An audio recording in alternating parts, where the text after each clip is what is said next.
Abdominal obstruction, abdomen intestinal obstruction का case है। Intestinal obstruction में देखिए इरेक्ट पोजीशन है और ये सुपाइन पोजीशन। इंटेस्टाइनल वरना आंत फटा हुआ रहना, आंत का ऑब्स्ट्रक्शन, आंत फट जाता है, उसमें रुकावट हो जाता है। इसको पहचानने का नियम क्या है कि 2 से 3 से ज़्यादा एयर बबल हमारा होना चाहिए। एयर बबल, एयर बबल मतलब देखिए 3, 1 हो गया, 2 हो गया, 3 हो गया।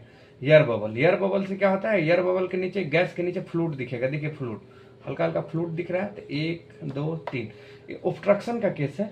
और ये सुपाइन पोजीशन में देखिए पूरी तरह से आंत पूरी तरह से फैला हुआ है और लेटा हुआ है। तो ऑब्स्ट्रक्शन सबसे अच्छा इरेक्ट पोजीशन में दिखता है। एक्सरे एब्डोमेन इरेक्ट करने से क्या होता है, आंत का जो ऑब्स्ट्रक्शन होता है वो ज़्यादा क्लियर दिखता है। तो ये देखिए यहाँ पे ऑब्स्ट्रक्शन दिख रहा है। इस पेशेंट का हिस्ट्री है, पूरी पेट फूली हुई है, फूला हुआ है और पेशेंट को सांस लेने में दिक्कत हो रही है और पूरी तरह से हंफनी का केस है पेशेंट का। और ये उसका एक स्प्लीन का ये किया हुआ है, स्प्लीन बाहर निकाला हुआ है। और ये देखिए ड्रेन करके एक पाइप डाला हुआ है, पाइप है। और ये ऑब्स्ट्रक्शन में देखिए एयर बबल दिख रहा है, 1 एयर बबल, 2 एयर बबल, 3 से ज़्यादा है तो ऑब्स्ट्रक्शन है। ऑब्स्ट्रक्शन में क्या होता है, अभी यहाँ देखिए फंडस के एरिया पे गैस है, जो फंडस में गैस होता है।